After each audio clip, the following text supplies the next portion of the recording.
There's a rumor that President Donald Trump is going to make the biggest revelation in human history, that we are not alone in the universe.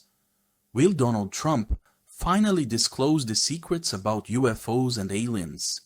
Right now, there is growing political pressure for transparency. Whistleblowers like David Grusch, former U.S. Air Force officer and intelligence agent, have testified under oath before Congress about the existence of UFOs and the recovery of non-human biological entities. And recently, Grusch made a very serious statement in an interview. Both Grusch and the director of the Age of Disclosure recently said that the president will likely speak publicly about the topic. So you think, one, he knows, and two, he's open to transparency on UAPs? He certainly is very well informed on this issue. Leave it at that. I don't want to get ahead of what the president might want to reveal personally. I believe there's an appetite with the administration to do the right thing on this as well. And there's some other things that are happening behind the scenes that I'll let the administration discuss when they're ready. And there is a clear reason for that. Marco Rubio, current Secretary of State in the government of President Donald Trump, participated in the documentary and made bombastic claims. Look, I used to watch the X-Files in the 90s, and I always believed the truth was out there. But what I didn't know was that the truth would be revealed in our era, and right in front of our eyes.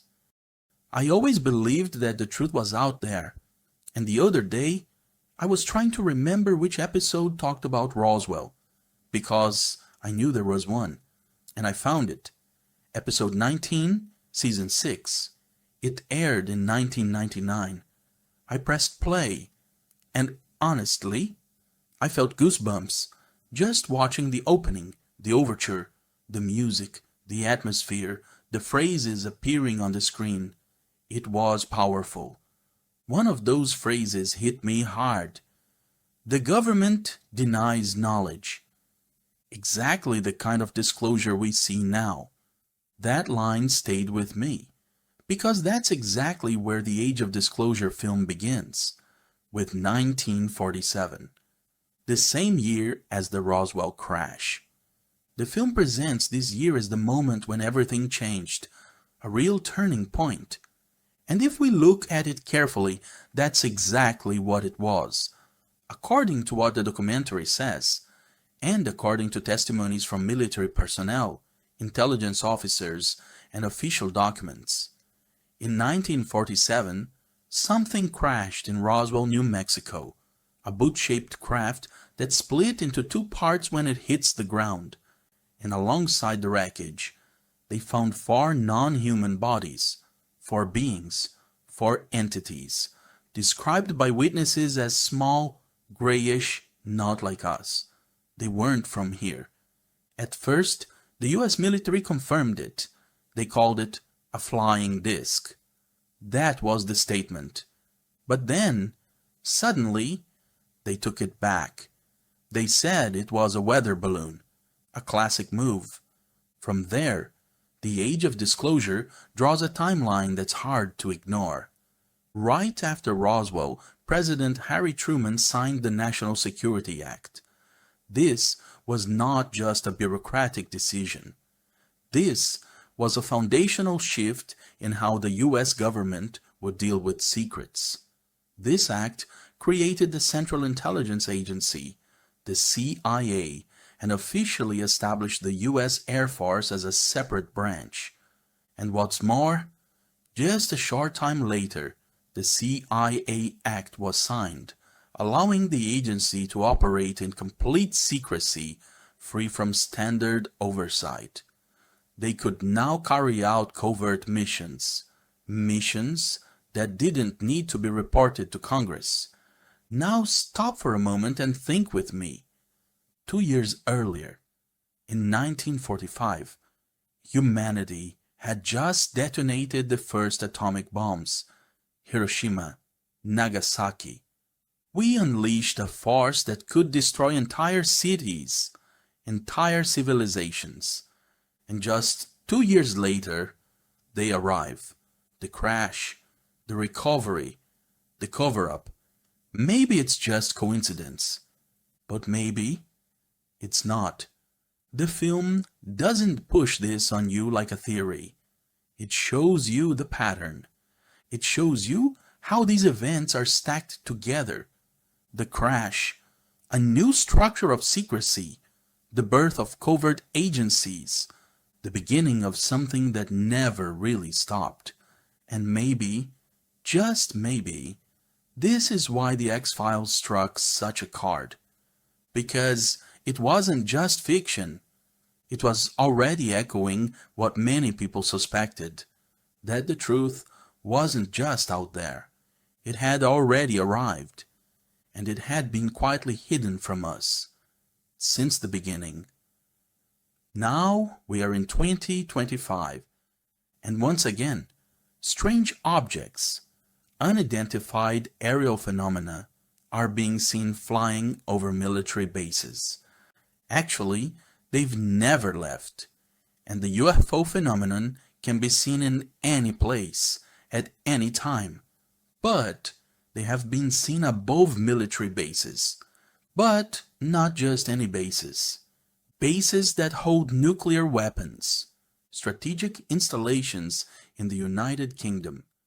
RAF, Lakenheath, Mildenhall, Feltwell. These are not just dots on a map. These are strategic locations, places tied directly to NATO's nuclear capabilities. And once again, these same kinds of places, the ones connected to the most devastating weapons we've ever created, they're showing activity, unknown activity, unidentified aerial phenomena. It's not the first time.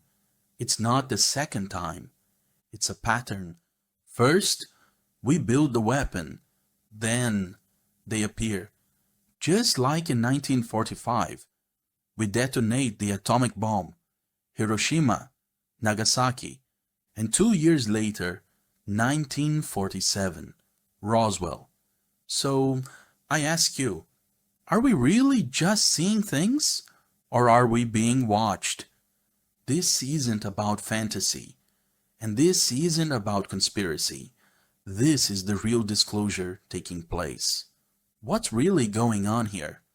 Because I believe something is going on. And the people who know the most about this, people from the military, the intelligence community, astrophysicists, former CIA officers, admirals, generals, they're not saying maybe. They're saying they're here. They're not human. They're not from here. And they've been watching us for a long time. So, what are we going to do with that? Let's slow down for a moment. Because, before we go further, we need to understand what this film really is. The Age of Disclosure is not just another production. It's not another Netflix-style UFO special with quick edits and dramatic music. No. This one was made in silence. 3 years. Filmed quietly, without press, without leaks, without interference. The director, Dan Farah, made a decision from the very beginning to speak only with people who were inside, people who saw with their own eyes, people who worked for the government, the Pentagon, the intelligence community, people who had access, people who know. And that's what makes this film different. We're not talking about opinions. We're talking about testimonies, about military officials, former directors of national intelligence, even current government leaders. 34 individuals, all saying the same thing, under their own names, putting their reputations on the line. One of the first to speak was Jay Stratton. He helped create the AATIP program inside the Pentagon, the Advanced Aerospace Threat Identification Program. And he doesn't just suggest that something might be out there. No, he says, I have seen non-human craft, and I have seen non-human beings. And that's how the documentary begins. As more people started speaking, others followed, until eventually, yes, Marco Rubio, Secretary of State under President Donald Trump, appears, and he speaks clearly, seriously, and without hesitation. Now, think about that. This isn't coming from fringe circles. These are not anonymous sources.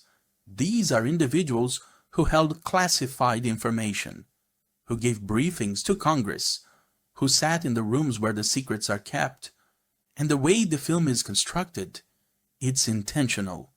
It doesn't waste time trying to convince you with blurry videos or photos. Because, let's be honest, if someone showed the clearest footage ever caught, half the world would still say it's AI or visual effects. That's where we are now. Instead, what Dan Farah did was something different. He let the voices speak. He let the testimonies carry the weight. Because, in the end, the strongest evidence we have may not be a photo or a radar blip. It may be someone who says, I was there, I saw it, and I know. And they're saying it now, publicly, for the first time in decades. This film isn't perfect. It doesn't include dissenting voices. There's no scientific debunking angle. But I'll tell you what I think. Sometimes, when a pattern repeats for 80 years, when former officials risk everything to speak, when the same phrases come up again and again, they're here. They're not human. They've been watching. Then maybe we should stop asking if it's real and start asking what it means. Because this film, the age of disclosure, might be the turning point. It really might. And it deserves our full attention. One of the things that impressed me most in the film is what they called the 6 signatures or 6 characteristics of UFOs or UAPs, which they call the 6 observables. First, the hypersonic speed. Imagine this. An object slicing through the sky at 40,000 miles per hour. That's roughly 64,000 kilometers per hour. Now compare that to the fastest aircraft we humans built, about 4,600 miles per hour, or approximately 7,400 kilometers per hour. Think about that gap. The difference is not small. It's not just another step forward. It's a jump into a different dimension of speed. Second, the instantaneous acceleration. We're not talking about a fast takeoff.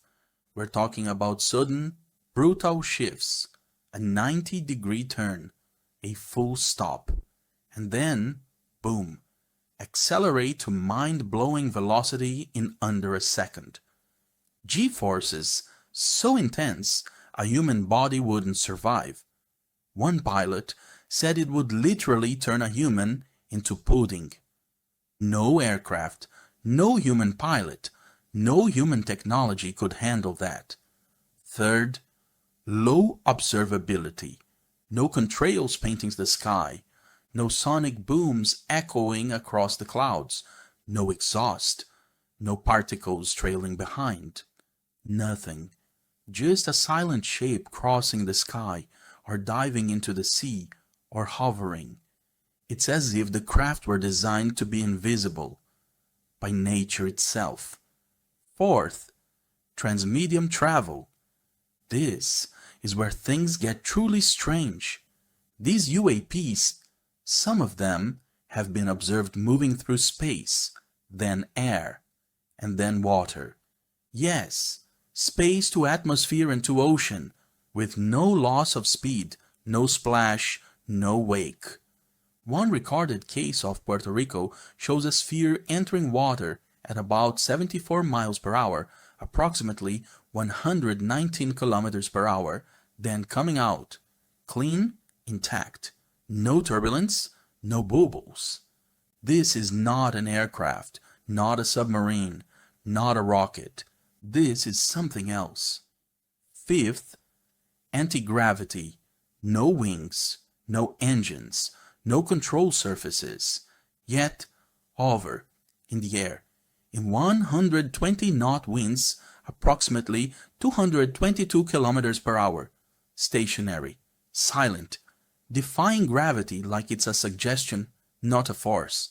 No technology we possess, not secret, not public, can do this.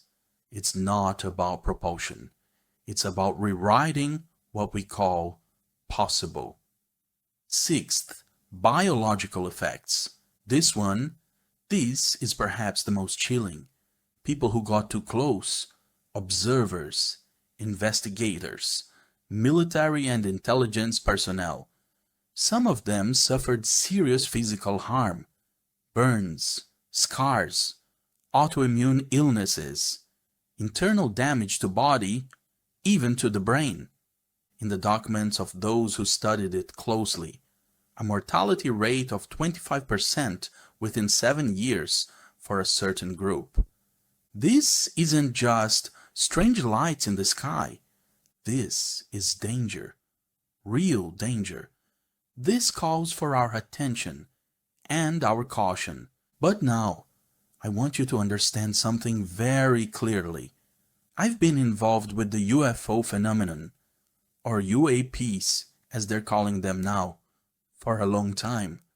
I've studied it. I've read. I've watched. I've witnessed things more than once in my life, and I have no doubt they've always been here. So, yes, maybe the government created these secret institutions in the late 1940s. Maybe the CIA, the special programs, the cover-ups, all of that started after Roswell. But this isn't new. This phenomenon, it's much older. And if you've been with me here on the channel, you already know. We've studied this together for a long time now. And I've personally been researching these things for a long time. We've seen the evidence in Mesoamerica, in ancient Africa, in India, in Mesopotamia. And we know what the tablets say. The Anunnaki were here since the beginning. That's not my theory. It's written in the Sumerian texts, in stone.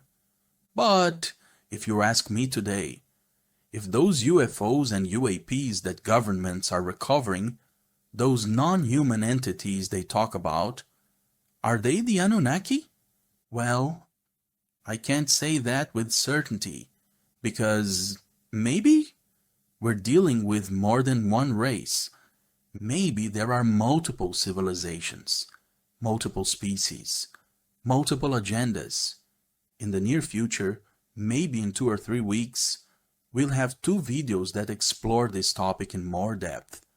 One will be a documentary-style review of the film Age of Disclosure, and the other will be a documentary about the 3-Eye Atlas and the return of the Anunnaki. And, well, I need to clarify something for you. In this video, I'm using an AI-generated avatar, but one that's fully trained with my likeness. This time, I chose to do it this way instead of appearing on camera, as I did last week. And the reason is simple. Even though I took many notes while watching the documentary Age of Disclosure, I was afraid I'd forget some things. My 3rd child is due any minute now, and at the moment, my concentration level for speaking another language in front of the camera isn't at its best. But I want you to know that I wrote the entire script myself, and I trained the AI correctly. I hope you enjoyed it. If you liked it, click the like button and I'll see you in the next video.